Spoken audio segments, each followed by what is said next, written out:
Oke, sebelumnya Assalamualaikum warahmatullahi wabarakatuh. Perkenalkan, nama saya Rifsi Marianto, NIM 1817003 dari kelas 1 TE02.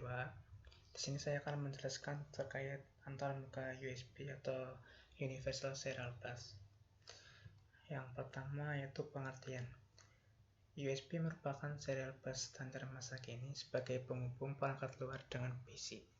USB disebut sebagai penyederhanaan sistem sambungan dengan perangkat luar yang dulunya memerlukan sistem tersendiri untuk disambungkan dengan komputer. Kemudian spesifikasi kabel.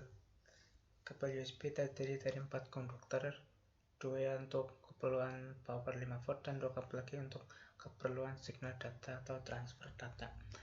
High-speed ataupun full-speed menggunakan jenis kabel twist wire.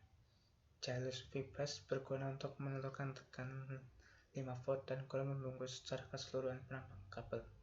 Jenis kabel ini juga kompatibel dengan low speed. Pada kecepatan rendah atau low speed, jenis kabel tidak terlalu berpengaruh karena tingkat gangguannya datanya rendah, walaupun memang akan lebih baik jika menggunakan kabel yang kompatibel dengan full speed. Ini merupakan penampang USB. Untuk pin 1 itu namanya Vbus dengan kabel warna merah. Kemudian pin 2 itu namanya data min dengan warna kabel putih. Kemudian pin 3 yaitu data plus dan warna kabel hijau, dan pin 4 yaitu ground dan warna kabel hitam. Dan untuk versi USB tersendiri itu dibagi menjadi 3 macam, yaitu untuk versi 1, versi 2, serta versi 3. Untuk USB versi 1 terbagi menjadi low speed dan full speed, sehingga high speed masuk ke dalam kategori versi 2. Untuk penggunaan USB disesuaikan dengan fungsi peripheral dan tidak serta-merta menggunakan jenis yang sama untuk peripheral yang berbeda. Misalnya sebuah mouse atau keyboard itu membutuhkan kabel yang lentur dan fleksibel, sehingga USB low speed tidak terlalu dipengaruhi oleh kualitas kabel dan juga pembuatan low speed lebih murah. Oleh karena itu, USB jenis low speed cocok digunakan pada peripheral seperti mouse. Full speed digunakan untuk mengganti peripheral yang menggunakan standar RS-232 yang dihubung secara serial dan parallel port.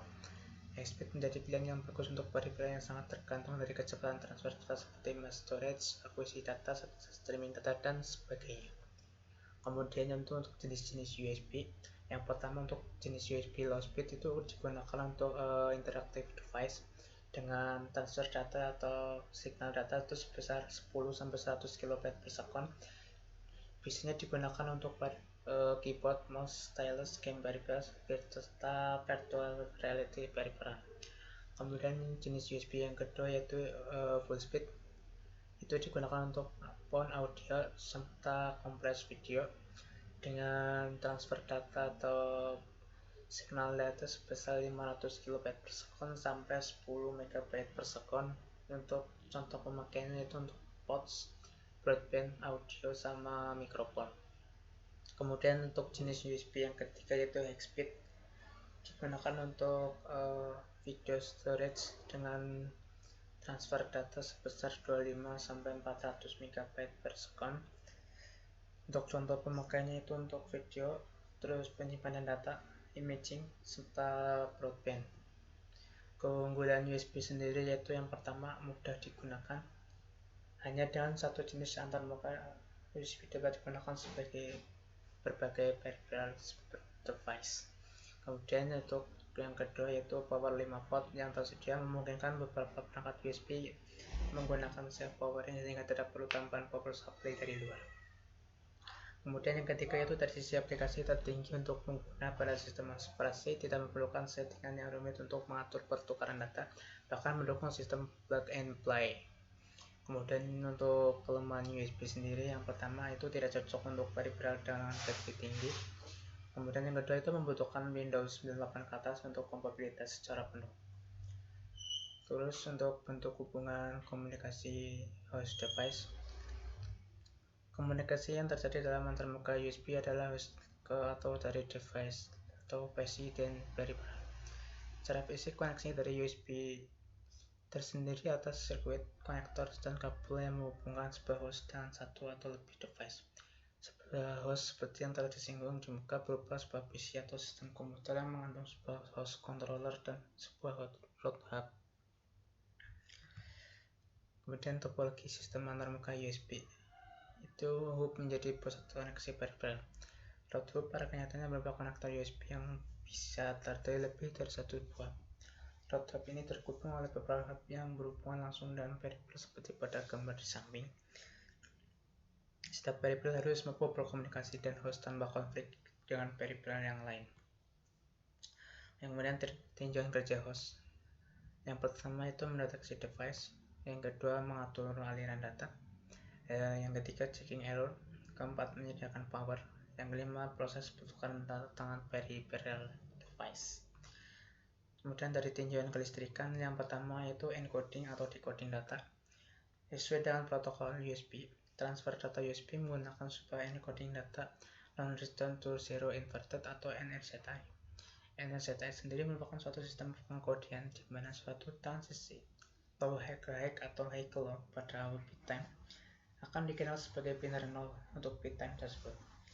Jika biner 1 maka tidak ada transisi, sehingga di dalam NRZI akan lebih cepat jika menggunakan kata diferensial 1 atau diferensial 0 karena memang pembacaan logika itu berasal dari perubahan transisi dan bukan semata-mata karena nilai data bit awal. Ini gambar untuk NRZI-nya. Terus bagaimana diferensial 1 dan diferensial 0 itu dihasilkan oleh konektor data plus dan data min. Pada kecepatan low and full state, diferensial 1 ditransmisikan dengan menarik data plus sampai 2,8 volt melalui resistor 15 ohm ke ground serta data min ke bawah 0,3 volt dengan resistor 1,5 kilo ohm yang terhubung ke 3,6 volt. Dengan kata lain, diferensial 0 diindikasikan dengan nilai data min yang lebih besar dari 2,8 volt dan data plus kurang dari 0,3 volt. Kemudian untuk identifikasi kecepatan USB sendiri yaitu selain untuk mengirim data berupa nilai C dan K, konektor data plus dan data min juga mempunyai fungsi yaitu untuk mengirimkan indikator kecepatan yang sedang dipakai, apakah high speed atau low speed. Keberadaan high speed dilakukan dengan menaruh resistor pull up ke data plus. Resistor pull up ini juga digunakan host atau hub untuk mendeteksi keberadaan device untuk pertama kali device itu tersambung ke port. Tanpa adanya resistor pull up tadi, port USB akan diasumsikan kosong atau tidak ada yang terhubung ke bus. Resistor pull up juga sudah terintegrasi dalam sebuah capping chip, sehingga kita hanya mengatur frame-nya saja. Nah, ini untuk gambar yang sebelah kiri itu untuk identifikasi full speed device dan resistor pull up yang terhubung ke data plus. Terus yang kedua yaitu identifikasi full speed device dengan resistor pull up yang terhubung ke data min. Kemudian transfer data USB. Yang pertama jenis transfer data. Komunikasi data pada USB dikategorikan menjadi dua macam, yaitu komunikasi untuk proses, enumerasi atau pengenalan device, dan komunikasi aplikasi yang berjalan sesuai dengan jenis device yang terhubung. Selama enumerasi, Vimper merespon setiap permintaan data yang dikirim ke host. Host akan menganalisa dan mempelajari jenis device yang terhubung.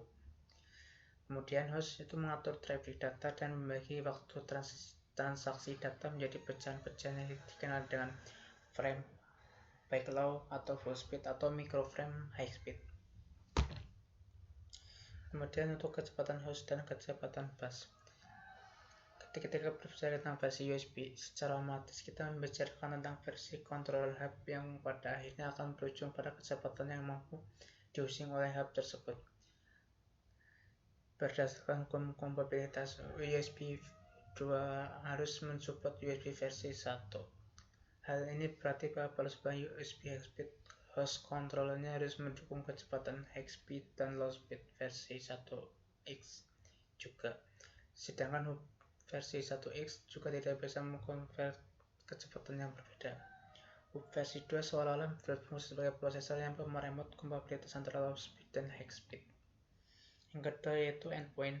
Semua data yang ada di bus mengalir menuju dari dan ke endpoint. Endpoint merupakan buffer yang menyimpan byte data. Dalam kenyataannya, endpoint ini merupakan sebuah blok memori data atau register di dalam chip controller. Package ini hanya terdapat pada jenis chip controller yang sudah mendukung antar muka USB. Data yang disimpan di dalam endpoint sendiri bisa berupa data yang diterima device ataupun bisa jadi data yang akan dikirim ke host. Kemudian transaksi data. Step transfer data USB terdiri beberapa, bisa satu ataupun lebih transaksi data. Setiap transaksi bisa mengandung paket token dan mungkin masih ditambah lagi dengan paket data serta paket handshake atau jabat tangan. Setiap paket-paket tersebut terdiri dari sebuah PID atau paket identifier dan atau ditambah lagi dengan informasi tambahan serta CRC atau error checking. Nah, ini untuk gambar transfer. Ketiga jenis transaksi tersebut ditentukan oleh tujuan dan aliran data. Satu, mengirimkan transfer kontrol ke device, dan transaksi out mengirimkan informasi status ke device, sedangkan transaksi in mengirimkan data atau status informasi data ke host. Setiap transaksi bisa merupakan sebuah proses identifikasi device, checking error, cek status, ataupun informasi kontrol. Oke, sekian dan terima kasih. Kurang lebihnya mohon maaf. Wassalamualaikum warahmatullahi wabarakatuh.